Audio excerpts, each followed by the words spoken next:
Un saludo muy cordial, amigos y amigas de Radio Columbia, de Radio Fides y de la página liturgo.org. Intentando hacer esto en audio en Colombia, que es donde nos reciben. Padre, ¿cómo le va? Muy bien, con ganas de saber si a la gente le habrá gustado.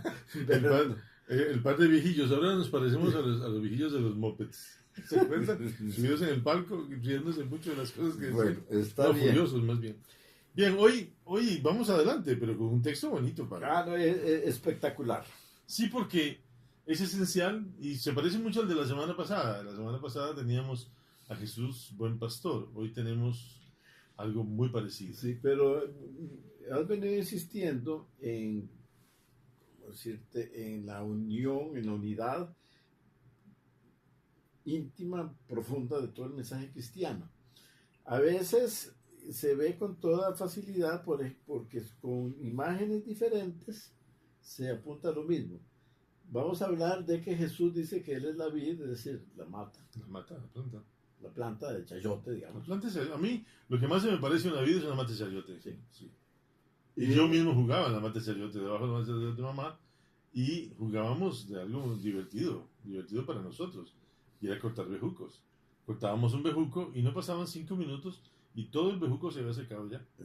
Prueba de lo que vamos a leer. Prueba fehaciente de que Jesucristo tenía razón. En cambio, yo jugaba debajo de la mata de chayote para hacer con las hojas secas, hacer cigarritos. ¿Vos fumabas chayote? Yo no. Sí, pero... Por eso que no tenías mate de marihuana en tu casa. No se usa. No, es que vale la pena el comentario. En mi tiempo la marihuana era cosa de lampa. Sí, claro. Es decir, a ninguna persona de mi edad se le ocurría. Fue como un motivo de la guerra de Vietnam que los horrores de hacer una guerra absolutamente injusta, un pueblo tan distante que no les estaba haciendo nada a los gringos. Tan precioso, porque el vietnamés es un pueblo bueno. Sí, entonces imagínate a alguien que vive en una ciudad llena de concreto, que lo pone de un momento a otro en una selva a pelear. Como las nuestras, se parecen mucho, ¿verdad? Sí, a pelear una guerra que la saben injusta. Entonces entraban los pobres. Y lo peor es que se encontraron un pueblo bueno que se supo amarrar y que se supo convertir. El Vietcong era una cosa terrible, ¿verdad? Sí. Entonces, en el horror de la guerra y en la quiebra espiritual, moral de los soldados gringos, la única manera de que pudieran permanecer en aquel infierno era que el mismo ejército gringo les diera drogas.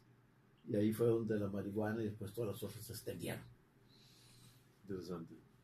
Terrible. Bueno, pero vamos a leer del Evangelio de San Juan. Buenas. Sí, cosas bellísimas. Capítulo 15. Jesús dijo a sus discípulos: yo soy la verdadera vid, y mi Padre es el viñador. Al sarmiento que no da fruto en mí, Él lo arranca, y al que da fruto lo poda para que dé más fruto. Ustedes ya están purificados por las palabras que les he dicho. Permanezcan en mí y yo en ustedes. Como el sarmiento no puede dar fruto por sí mismo si no permanece en la vid, así tampoco ustedes si no permanecen en mí. Yo soy la vid, ustedes los sarmientos. El que permanece en mí y yo en él, ese da fruto abundante, porque sin mí nada pueden hacer. Al que no permanece en mí se le echa fuera, como al sarmiento, y se seca. Luego lo recogen, lo arrojan al fuego y arde. Terrible. Si permanecen en mí y mis palabras permanecen en ustedes, pidan lo que quieran y se les concederá.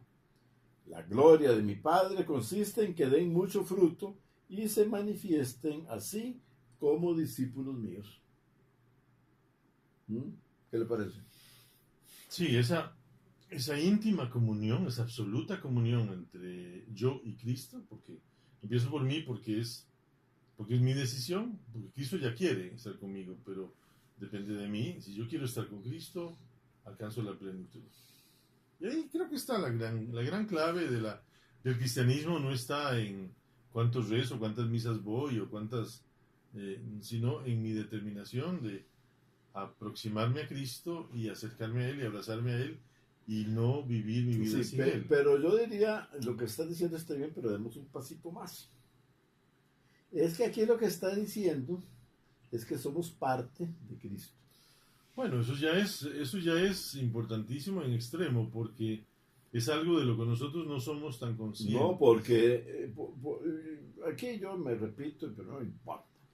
Es que estamos en una sociedad que vive denigrándonos, diciéndonos: usted es feo, usted no vale, usted es un gordiflón, usted ya tiene 70 años, usted tampoco tiene mucha plata.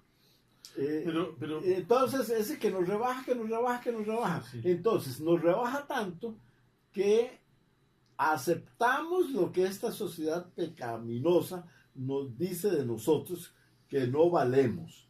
Y entonces, como nos creemos eso, que es el mensaje de Satanás, que valemos poco, ese es el mensaje de Satanás. Sí, sí. Entonces nos cuesta demasiado aceptar el evangelio que dice que somos miembros del cuerpo de Cristo. Cuando yo le pregunto a la gente si pueden llegar a ser Dios, la gente dice que no. Y bueno, fueron creados a imagen y semejanza de Dios, es decir, tienen vocación de Dios. No van a ser Dios porque no nacieron Dios, pero sí pueden llegar a ser Dios en el momento que, inmersos en Cristo, alcancemos la gloria. Pero me estaba pensando algo terrible, porque también la iglesia, o tampoco la iglesia, contribuye a que nosotros perdamos esa conciencia. Como hay tanto énfasis en el pecado y en la pecaminosidad y en la inclinación, en la, ¿cómo se llama esa palabra tan terrible? Concupiscencia.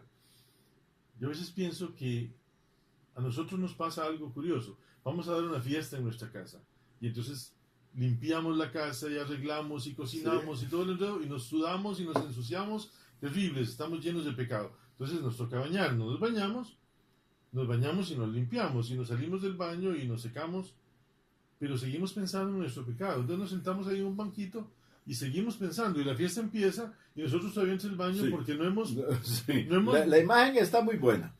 Es que la misma celebración eucarística tal como está, y yo no la puedo cambiar, no. Entonces muchas veces comienza, bueno, no es cosa de cambiar la misa, es cosa de cambiar la mentalidad. Bueno, entonces, ahí difiero. Muy bien, la misa comienza así: se saluda en el nombre del Padre y se dice unas palabras, ¿verdad?, de acogida. Pero después, al menos una de las fórmulas es esta: antes de celebrar estos sagrados misterios, reconozcamos nuestros pecados y comenzás a decir: yo pecador. Es como que a la hora de celebrar una fiesta en tu casa, llega todo el mundo, la saludás y entonces decimos: bueno, antes de comenzar la fiesta, reconozcamos que vos... Es una desgracia infinita. Sí. Que esta que ahora viene muy simpática y tal, sí, pero yo sé de ella. Sí. Y que ella diga: sí, tiene razón. Somos incapaces de celebrar el sagrado misterio porque seguimos pensando en nuestro pecado. Y además algo peor, ¿cómo quitarnos nuestro pecado cuando ya Cristo nos lo quitó? Sí, es que no terminamos de aceptar, que nos decimos hijos de Dios y que lo somos. Lo que decíamos la semana pasada. Sí, claro. Claro, no aceptamos. Ni aceptamos que realmente somos hijos de Dios, porque Dios nos quiere como hijos suyos, ni aceptamos que nuestra realidad ya es nueva, porque Cristo murió por nuestros pecados. No lo aceptamos. Seguimos creyendo que somos nosotros los que podemos hacer ciertas cosas que van a hacer que nosotros alcancemos la gloria. ¿Cómo me gano el cielo?, pregunta la gente. Sí. Entonces nos imaginamos que hay que subir por una escalera como esas de bomberos, ¿verdad? Con mucho esfuerzo y sudando. Que son altísimos. ¿Has visto a los bomberos, verdad? Y peligrosas. Claro, que hay que tener entrenamientos, me imagino yo, para subir esas escaleras que además se hacen así. Sí. Y claro, nosotros, al menos yo, no podría subir una escalera de esas. Subimos 4 o 5 peldaños y ya nos da vértigo. Claro. Y nos caemos. Es que a Dios no se le alcanza. A Dios no se le alcanza. Él ya llegó. Ya se acercó. Sí. Es que como Él no se le alcanza, Él se hizo vecino. Meditando en esas semanas pasadas en el Evangelio de San Juan, cuando Cristo habla de Él y el Padre, por eso, y con perdón, hice una aclaración. Alguien me envió una cosa bonita, una imagen bonita que tenía Cristo crucificado, el Padre Celestial que lo sostenía, el Espíritu Santo que envolvía la escena, hasta ahí va bien, ¿verdad? Está excelente. Delante del Cristo que estaba. Una imagen de la Virgen. Yo le dije a mi gente, no me funciona, porque realmente el negocio, a usar una palabra bien popular, el negocio de la salvación es una concepción del Padre Celestial que se la da al Hijo para que el Hijo la realice. Porque la forma de acercarse de Dios a nosotros es que su Hijo se haga como nosotros, para amar en nosotros lo que amabas en Él, dice un prefacio. Es que está muy lindo, sí. Para que Dios ame en nosotros lo que ama en Cristo, su Hijo, es que Él se haga carne. Entonces Jesús es el único mediador. Es que finalmente lo más revolucionario, lo más transformador que se ha dicho nunca, es que Dios es amor. Sí. Sí. Pero hay que aceptarlo. Sí, porque es que es el motor de todo. Sí. Es el motor de todo. Y otra vez, si voy a repetir lo que ya dije aquí, me paras, por favor. Por favor. Pero más de una vez en un funeral que la gente está triste y llorando, ya con toda razón, se le murió el papá, se le murió la mamá, una hermana. Coño. Claro, entonces la gente tiene que estar muy triste. Pero yo trato de consolarlos y diciéndoles que lloren todo lo que quieran, que está muy bien, pero que lloren con esperanza, que lloren con alegría. Porque esas lágrimas testimonian que hubo y hay amor en esta familia. Claro. Y que Dios es amor, es decir, que Dios estuvo entre ustedes. Claro. Y esa experiencia terrible de un Dios que es terrible porque ama, se convierte hoy en una planta. Para que entendamos. Porque nadie va a negar que aquí la pedagogía es excelente. Ya le digo, debajo de la mata de chayote de mamá, nosotros, con Milagro Laurito, nos sentábamos debajo de la mata de chayote y decíamos, cortemos un bejuco. Y eran los quelites del chayote. No, el bejuco. El bejuco salía y entonces había un bejuco nuevo que se iba para allá, no tenía todavía chayotes. Y lo cortábamos con una tijerilla. ¿Y para qué? 5 minutos después estaba seco. El que estaba afuera. El que deja de recibir la savia de la planta, sí. No hay nada más frágil que una planta de chayote. Sí. Es nada. Pero a la vez habrá pocas plantas tan productivas. Tan generosas, porque hasta las raíces son buenas, caray. Sí. Los otro día me dieron en casa de una prima unos pedacitos de raíz de chayote y yo dije, ¿qué es eso? Es que es delicioso. Deliciosa. La planta da chayotes por montones y encima da sus raíces. Sí. Generosa la planta. Y nos enseña, en este caso, a estar unidos a Cristo, sí. Porque sin Cristo no llegamos ni a caño sucio, como decíamos chiquillos nosotros. Sí. Sin Cristo, sin estar pegados a Cristo, no llegamos. Pero esta imagen de que hay que estar pegados a Cristo, como decís muy bien, el Nuevo Testamento la da en al menos 2 versiones adicionales que estoy recortando ahora. Una es que está en una de las cartas atribuidas a Pedro, pero yo no creo que Pedro escribiera mucho. Ni tan bonito.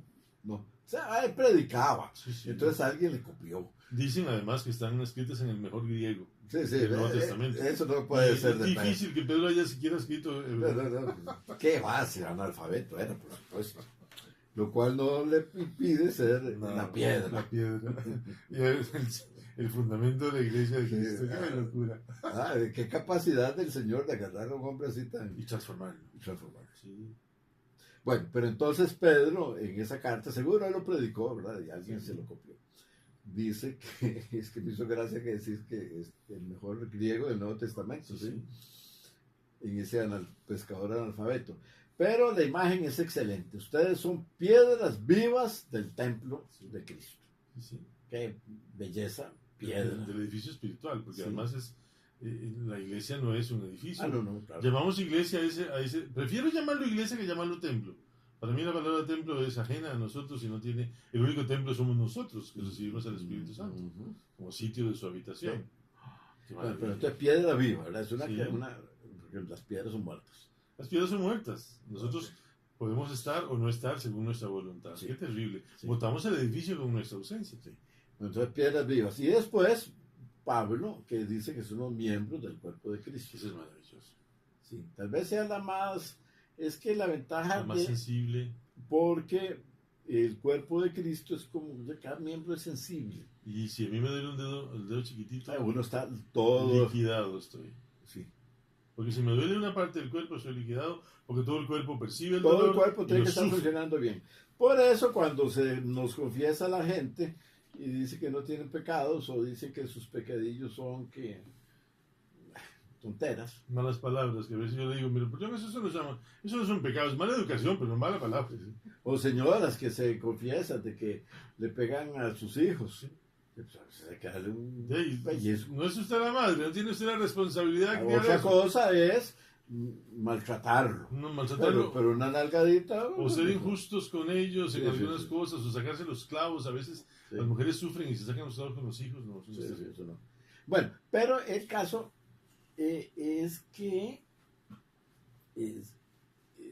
somos miembros vivos del cuerpo de Cristo. Uh-huh. Sí, a ver si lo digo de otra manera. Estamos integrados a Él. Sí. Y lo dice Cristo en el mismo evangelio. Dice, permanezcan en mí como yo permanezco en ustedes. Sí. Entonces, cuando alguien está en la Eucaristía y se acerca a comulgar, y el que está distribuyendo la Eucaristía puede ser el ministro extraordinario, pero yo no sé por qué la iglesia usa palabras tan feas, ministro extraordinario. Es que es extraordinario. Sí, pero claro. Pero es más feo que te digan a vos que sos un ordinario. El ayudante. No, es ministro, él es ministro. Bueno, está bien, pero no sé. Ese es ministro, ya con eso. Bueno, está bien. Bueno, y se sienten inflados. Sí, no, y está bien que se sienten inflados porque es muy bello. Entonces uno le dice el cuerpo de Cristo. Le está diciendo, sí, en esa hostia de manera absolutamente misteriosa está presente el Señor Jesús. Pero como usted va a recibir el cuerpo de Cristo, usted se afirma en su condición de miembro del cuerpo de Cristo. Claro. Sí, claro. Pero lo más importante es que además debe refrescar la idea de que el día de su bautismo, que fue hace 20, 30, 50 o 70 años, yo ayer, la semana pasada cumplí 65 años de bautizado, el día de nuestro bautismo fuimos transformados en Cristo. Entonces reafirmamos a Cristo. Sí, entonces volvemos al si los círculos virtuosos de Enrique Soto Borbón. Acéptese, señor y señora, muchacho que nos está escuchando y viendo ahora. Acepte su más profunda realidad, que usted es miembro, integrante, parte de Cristo. Pero ahí eso nos lleva, sí, trascendental lo que usted acaba de decir. Pero que lo acepte, pero que entonces, se lo crea. Pero ese creérselo lo lleva a una siguiente etapa, porque aquí no estamos de vacaciones, ¿verdad? Aquí es trabajando. Si usted acepta que es Cristo, que trae a Cristo, actúe como Cristo. Por supuesto. Yo le digo a la gente, no se viene a participar a la Eucaristía impunemente, es decir, sin consecuencias. Sí. En la vida desde Cristo no hay cosas sin consecuencias. No. Si usted comulga, si usted se come el cuerpo de Cristo, entonces se está comprometiendo a que si come el pan consagrado, se está comprometiendo a que a nadie le falte la tortilla calientita con gallo pinto. La consecuencia social. Sí. Yo creo que vale la pena mencionar, aunque sea de pasar allá, en la primera lectura. Porque la comunión, el otro día decía yo a la gente en misa, ¿por qué vienen ustedes a misa? Ustedes no vienen a misa solo a escuchar la palabra de Dios. Si usted viene solo a escuchar la palabra de Dios, se perdió la otra mitad. Se perdió la mitad en la que usted come y el cuerpo de Cristo bebió su sangre. Pero yo llegué a la conclusión de que vivimos en la misa, vivimos dos comuniones. Sí, muy bueno, eso recuerdo que el que era arzobispo de San José anterior, Barrantes, lo recalcaba mucho, él hablaba mucho del pan de la palabra. No, pero yo antes de llegar al pan de la palabra y el pan de la Eucaristía, que son elementos fundamentales del Vaticano II, hay una comunión que debe construirse primero con los hermanos. Entonces, en esa comunión, o sea, reconocerse que somos un cuerpo, el cuerpo que usted habló hace un minuto, sí. En ese momento la presencia de Cristo es real, porque el Señor dijo, cuando 2 o 3 estén reunidos en mi nombre, ahí estoy yo. Entonces, reunidos en la iglesia, sin haber empezado la misa, estamos conversando, qué sé yo, ya somos iglesia, ya somos presencia de Dios, Todavía no es una presencia sacramental, aunque sí sería como sacramental, no como sacramento. Es la iglesia, es la presencia de Cristo. De ahí pasamos a la otra comunión, a que es con Cristo, que depende de la comunión con mis hermanos y de la cual también deriva de estar yo en comunión con Cristo, hago comunión con los hermanos, y al revés. De estar yo en comunión con los hermanos, hago comunión con Cristo. Cristo palabra y Cristo pan. Es tan intenso, tan profundo y tan grandioso. Y tan transformador. Y tan difícil, ¿no? Pues sí y no. Es como rezar. Rezar puede ser lo más difícil o lo más fácil. Sí. Rezar todo es de comenzar. Es como comer y cantar, todo es empezar. Igual rezar. Comienza a rezar. Y si te estás distrayendo, eso no importa porque siempre estás rezando. Y lo que no le puedes decir a Dios, Dios te lo dice. Que es lo más bonito. Sí. Entonces, Pablo llega a la primera comunidad, después de haber sido el perseguidor más fiero de la iglesia, llega a la comunidad ya converso, es recibido en comunión por los hermanos, y desde ese momento empezó a convivir con ellos. Sí, yo tengo mi teoría, a ver si te gusta, de por qué Pablo se hizo cristiano. Uh-huh. Porque Pablo perseguía, y cuando mataron al protomártir, a Esteban, él era su compañero de Gilel, ¿verdad? Sí, qué vergüenza, sí, de Gamaliel. Qué vergüenza. Asistir a la pedrea, sí. Porque era matado a pedrada limpia, terrible, o pedrada sucia, como querrás decir. Uh-huh. Él sostenía las vestiduras de los que estaban. De los testigos, sí. Entonces, pero como Esteban no maldice, no se saca el clavo, no dice, en el infierno te voy a ver, no dice nada, sino que alaba a Dios. Entonces Pablo vio aquella fortaleza, Saulo se llamaba en ese momento todavía, vio aquella fortaleza desconcertante y dijo, para sus adentros, dijo, aquí está pasando algo. Sí, claro. Y entonces después va de camino, la gente, no, es que déjame decir, por favor, que la gente inventó que iba a caballo, y no se sabe, tal vez era en camello, tal vez era a pie. El asunto es que tuvo una conmoción espiritual tan grande. Porque dice Hosner, el biógrafo enorme de San Pablo, que evidentemente San Pablo tenía que pensar mucho en el tema de atacar a Jesús, porque eso era una farsa. Y la única forma de atacar algo es conociéndolo profundamente. Entonces, Saulo lo que tenía era apuntes de lo que Jesús había dicho. Y estaría horas y horas pensando en esas cosas que Jesús decía, porque había que destruirlas a la fuerza del Antiguo Testamento que conocía mejor que nadie, ¿verdad? Porque era el gran estudiante desde los 5 años, 4 años de edad. Que en las noches de viajes 4 o 5 días, en las noches se acostaría ahí, cielo abierto, sobre la esterita de pelos de camello, viendo para las estrellas ahí brillante mientras se dormía, pensar, hasta que le comenzaron a caer las piezas del rompecabezas una sobre otra, y comenzó a armar el asunto, y ¡guau! Sí, pero el Hofner ese está muy bien, pero lo primero, me parece a mí, es el testimonio por supuesto, de los cristianos que se dejan morir con alegría. Con gozo y alegría y determinación, y con la esperanza puesta en uno que murió, pero que resucitó. Me encanta la idea. Nada más mencionando, porque ya se nos acabó el tiempo, mencionando lo que dice San Juan en la segunda lectura: no amemos solamente con la lengua y de palabra, sino con obras y de verdad. Como que te va haciendo caso San Juan, ¿verdad? Claro, es que yo le hago caso a él más bien. Bueno. En el sentido de que nosotros tenemos que creer en Dios, pero amar al prójimo, porque es la única manera de que esa fe se haga visible. Sí, está excelente. Sí, es la riqueza de la palabra de Dios que viene a nosotros como una fuente inagotable no solo de información, sino de consolidación. De alimento, es que la palabra es un alimento espiritual. Claro, y si lo tomamos así, y no lo tomamos por la intelectualidad, sino por la dulzura de la contemplación, podemos entrar en el misterio de Cristo y celebrarlo con alegría. Muchísimas gracias, feliz domingo, feliz quinto domingo de Pascua ya, feliz día del Señor, y ahí nos encontramos. Padre. Muy bien.